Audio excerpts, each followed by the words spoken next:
Assalamualaikum warahmatullahi wabarakatuh. Bismillah, alhamdulillah, la haula wala quwata illa billah, amma ba'du.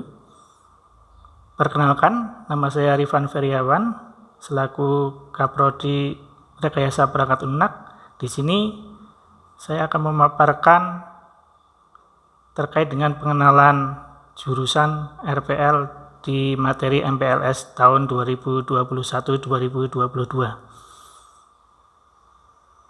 Baik, kita mulai saja. Yang pertama, visi dan misi jurusan Rekayasa Perangkat Lunak sendiri. Yang pertama, visinya adalah menjadikan lulusan yang berakhlakul karimah, terampil, dan mandiri. Untuk menuju visi tersebut, kita memiliki visi, yaitu ada dua visi yang kita rancang di sini. Yang pertama, mengembangkan proses pembelajaran yang berbasis pesantren. Yang kedua, menyiapkan lulusan yang terampil, profesional, dan mandiri di bidangnya, khususnya di jurusan Rekayasa Perangkat Lunak.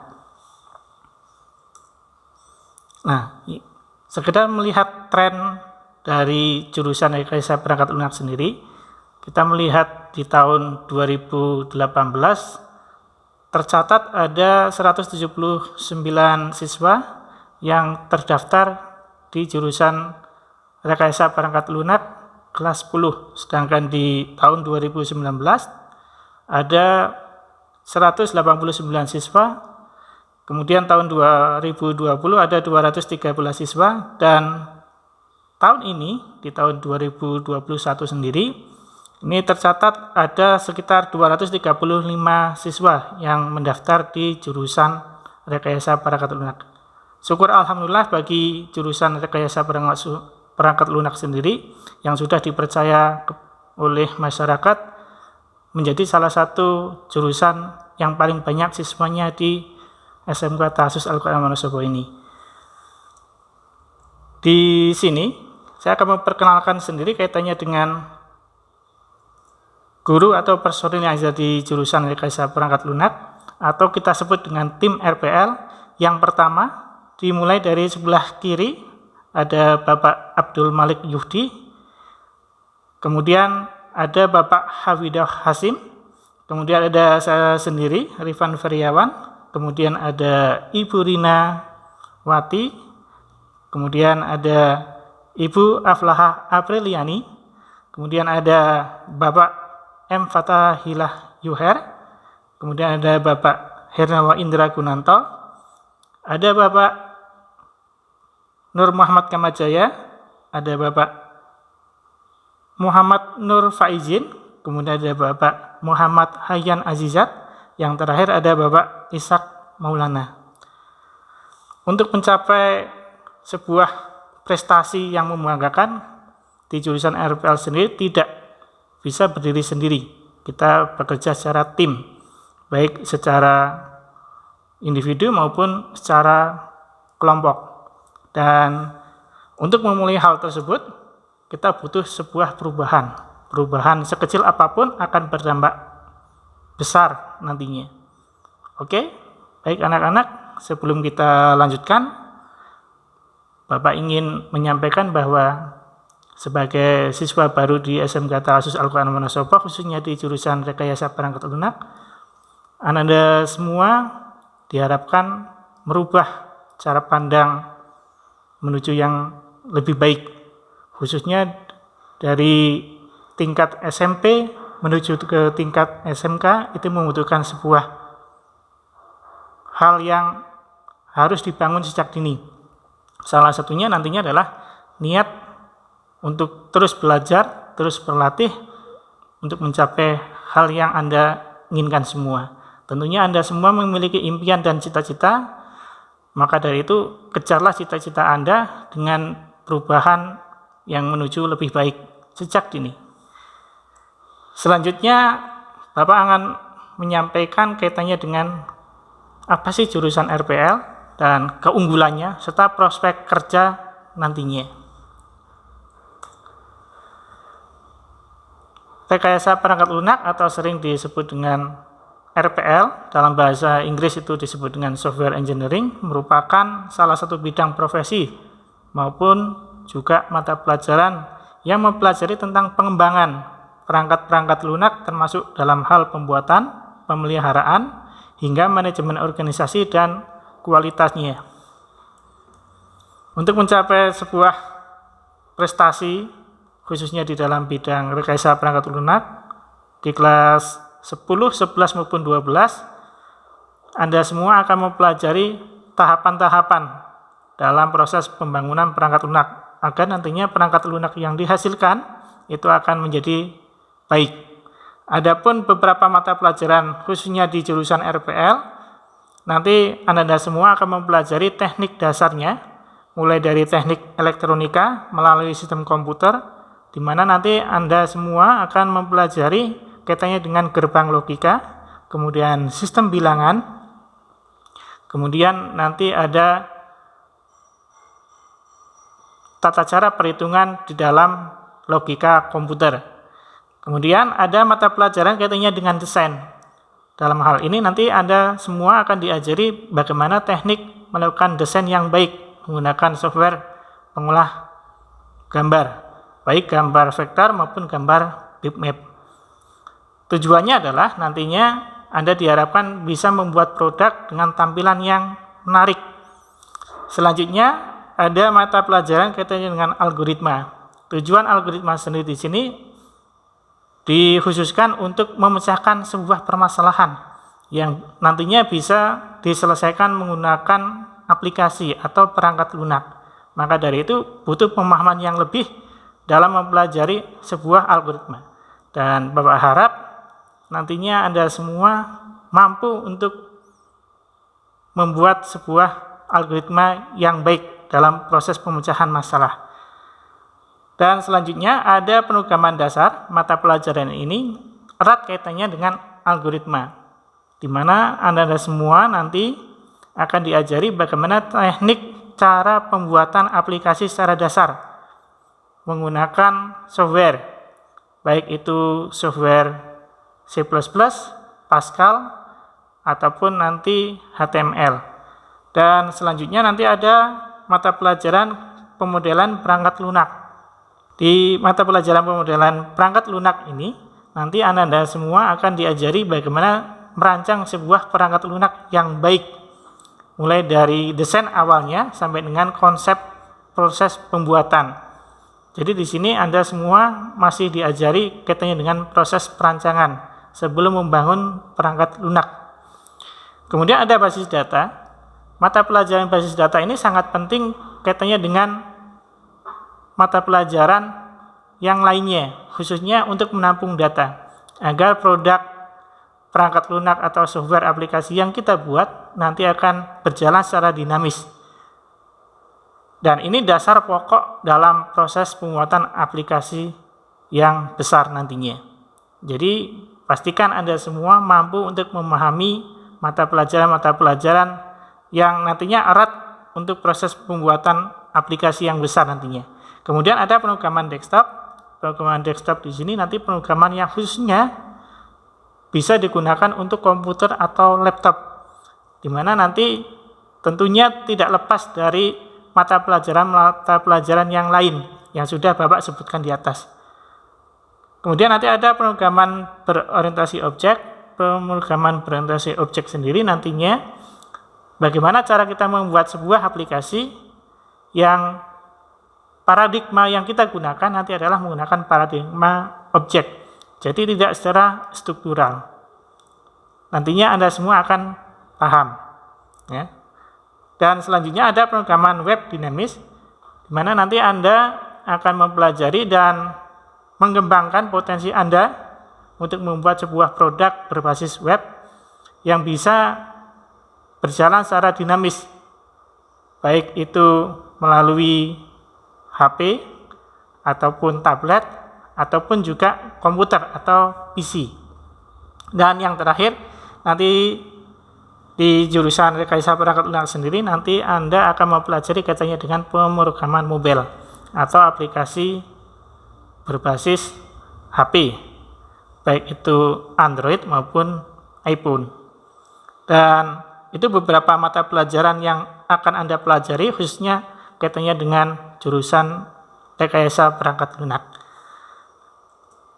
Selanjutnya kegiatan pembelajaran, karena di masa pandemi ini kita tidak mungkin melakukan proses pembelajaran secara tatap muka, maka ada alternatif lain. Meskipun di sini kegiatan pembelajarannya adalah tatap muka, kita akan bisa mempelajari pembelajaran tatap muka, baik itu secara daring maupun luring. Bagi yang di pondok, Anda semua tidak perlu risau karena kita akan memberikan materi kepada Anda semua dalam bentuk paper based atau berbasis kertas, yang setiap minggu Anda semua yang domisilinya di pondok akan mendapatkan bundle materi yang bisa Anda kerjakan tugas-tugasnya dan dikumpulkan di minggu berikutnya. Kemudian ada praktek sekolah. Praktek sekolah sendiri di masa pandemi ini belum bisa kita lakukan secara penuh, dan Anda semua bisa mencobanya. Kalaupun Anda belum bisa, Anda bisa konsultasi dengan pembimbing atau guru mapel yang ada. Selanjutnya ada praktek lapangan atau magang, atau sering disebut dengan PKL atau prakrin. Anda semua akan diterjunkan ke dunia industri atau dunia usaha agar Anda semua paham kaitannya dengan penerapan ilmu praktek Anda yang ada di sekolah bisa diterapkan di dunia industri atau dunia kerja nantinya. Itu kegiatan pembelajarannya. Kemudian bagi Anda di jurusan rekayasa perangkat lunak, Anda tidak perlu risau karena kita memiliki keunggulan. Kenapa Anda memilih jurusan rekayasa perangkat lunak? Yang pertama tentunya Anda disiapkan untuk siap kerja. Di jurusan rekayasa perangkat lunak, Anda sendiri nanti akan siap kerja. Kenapa bisa dikatakan siap kerja? Karena Anda sudah terbiasa dengan kedisiplinan, dengan ketelitian, dengan keuletan, dan juga dengan komunikasi yang baik. Selanjutnya Anda juga memiliki pemahaman kaitannya dengan seluk-beluk komputer. Jadi Anda sendiri tidak perlu risau, Anda belum tahu komputer, nanti di jurusan rekayasa perangkat lunak kita akan ajari Anda semua kaitannya dengan seluk-beluk komputer.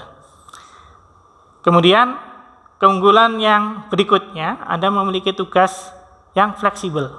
Kenapa bisa fleksibel? Karena di jurusan rekayasa perangkat lunak sendiri tidak semuanya harus dikerjakan di sekolah. Anda bisa mengerjakan di rumah, bahkan bisa dikerjakan secara berkelompok. Bisa dikirim secara online, bisa dibimbingkan secara online. Bahkan bisa dipresentasikan juga secara online untuk mendapatkan hasil nantinya. Selanjutnya, keunggulan di jurusan rekayasa perangkat lunak sendiri nantinya adalah Anda mudah melanjutkan kuliah karena logika Anda sudah terbiasa digunakan, algoritma pemecahan masalah Anda juga sudah biasa diterapkan di jurusan rekayasa perangkat lunak, maka Anda tidak perlu risau lagi untuk melanjutkan kuliah bagi yang ingin melanjutkan perkuliahan. Jurusan apapun yang Anda pilih nantinya, Anda akan dengan mudah, insya Allah akan dengan mudah diterima, dan Anda juga akan mendapatkan pemahaman yang lebih mudah lagi. Itu beberapa keunggulan di jurusan rekayasa perangkat lunak. Dan tentunya selain keunggulan yang ada, kita juga memiliki peluang atau prospek pekerjaan di jurusan rekayasa perangkat lunak sendiri.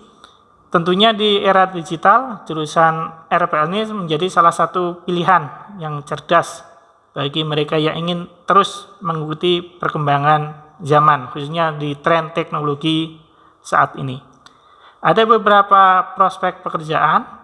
Nanti Anda bisa menjadi seorang developer IT, Anda bisa membangun sebuah produk berbasis IT, kemudian Anda juga bisa membuat sebuah produk berbasis game, baik itu berbasis desktop, web, maupun mobile.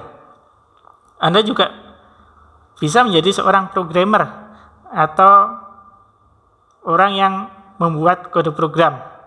Kemudian Anda juga bisa bekerja di IT konsultan, sistem analis, database engineer, web engineer, data communication engineer, ataupun sebagai software tester atau penguji produk perangkat lunak nantinya. Itu beberapa prospek pekerjaan. Nah, di sini Bapak ingin memberikan tips dan trik agar nantinya Anda sukses dan berhasil di jurusan rekayasa perangkat lunak. Yang pertama, Anda harus memiliki niat yang baik, niat untuk belajar, niat untuk praktik, niat untuk berlatih, agar nantinya apa yang Anda lakukan, apa yang Anda pelajari, itu memberikan manfaat bagi Anda. Selanjutnya, Anda di sini harus tekun di sini, apapun kegagalan yang Anda lakukan saat proses pembelajaran, Anda harus terus kejar, Anda harus terus coba lagi, agar nantinya pembelajaran yang Anda lakukan itu akan berhasil. Yang tak kalah pentingnya adalah disiplin. Disiplin ini adalah kunci penting dan suksesnya keberhasilan Anda di jurusan rekayasa perangkat lunak. Tanpa adanya sebuah kedisiplinan, tentunya sebuah hasil akhir nanti juga akan bisa Anda rasakan. Jadi disiplin ini penting bagi Anda untuk meraih cita-cita dan impian Anda. Kemudian giat berlatih, karena kita di jurusan rekayasa perangkat lunak, tentunya Anda harus terus berlatih agar nantinya Anda bisa mampu membuat produk ataupun perangkat lunak yang diinginkan oleh konsumen. Yang berikutnya adalah mental yang kuat. Tanpa mental yang kuat, nantinya Anda akan tersisihkan dengan rekan-rekan Anda yang lain. Maka dari itu, mental yang kuat ini akan Anda dapatkan di jurusan rekayasa perangkat lunak agar Anda terbiasa dengan sebuah pekerjaan yang dikerjakan secara individu maupun tim. Kemudian butuh ketelitian. Salah satu kunci penting di rekayasa perangkat lunak sendiri adalah ketelitian. Saat Anda membuat kode program, sering terjadi error karena kita kurang teliti. Bahkan Bapak sendiri ketika membuat produk, kadang mengalami error karena kurang teliti. Itu maklum dan manusiawi di jurusan rekayasa perangkat lunak. Tapi kita seiring dengan seringnya membuat produk, seringnya berlatih, seringnya mempraktekkan, tentunya nanti kita akan terbiasa melakukan ketelitian. Kemudian komunikasi yang baik. Dalam praktek nantinya, ketika Anda mengalami kesulitan, Anda wajib mengkomunikasikan kesulitan-kesulitan Anda kepada rekan Anda ataupun guru mapel, agar nantinya Anda akan mendapatkan pencerahan atas kesalahan ataupun kegagalan yang Anda alami saat praktek. Dan saat itu juga nanti Anda akan mendapatkan solusi. Dan berikutnya adalah kunci sukses berikutnya, yaitu menguasai algoritma. Anda semua penting bagi Anda untuk menguasai algoritma. Algoritma sendiri di sini tujuannya adalah memecahkan permasalahan dengan teknik-teknik yang sesuai. Dengan teknik yang sesuai, nanti kita bisa memecahkan permasalahan dengan baik dan bisa dinalar. Artinya selesai tapi juga bisa dinalar di logika. Tidak selesai tapi tidak bisa di logika. Ya. Yang terakhir adalah kunci sukses menuju keberhasilan di jurusan rekayasa perangkat lunak, yaitu adalah doa. Setiap usaha tentunya sudah kita lakukan secara maksimal, tapi kadangkala usaha yang kita lakukan itu tidak sesuai dengan apa yang kita harapkan. Bagi Anda, hal yang paling penting di sini adalah jangan lupakan doa. Doa sendiri adalah sebuah hal yang kita lakukan terakhir kali ketika usaha kita sudah maksimal. Itu penting bagi Anda. Oke, terakhir dari saya, yaitu adalah tugas kita bukanlah untuk berhasil, Tugas kita adalah untuk mencoba. Karena di dalam mencoba, kita akan menemukan dan belajar membangun kesempatan untuk berhasil. Ya. Nah, sebelum Bapak akhiri, ini ada kuis. Silakan nanti Anda jawab kuis yang ada di sini, yaitu sebutkan 11 nama personil dari tim RPL yang sudah Bapak sebutkan tadi. Ya. Bagi Anda yang beruntung, ya, 2 pengirim dengan menjawab jawaban yang benar dan tercepat, itu akan mendapat hadiah dari Bapak. Silakan, itu jawabannya dikirim ke nomor WA Bapak. Itu, terima kasih. Apabila ada pertanyaan, silakan nanti bisa email ke email Bapak ataupun WA ke nomor Bapak yang ada di kuis tadi. Oke, sekian, terima kasih. Jangan lupa terapkan 3M, memakai masker, mencuci tangan, dan menjaga jarak. Sekian, Assalamualaikum warahmatullahi wabarakatuh.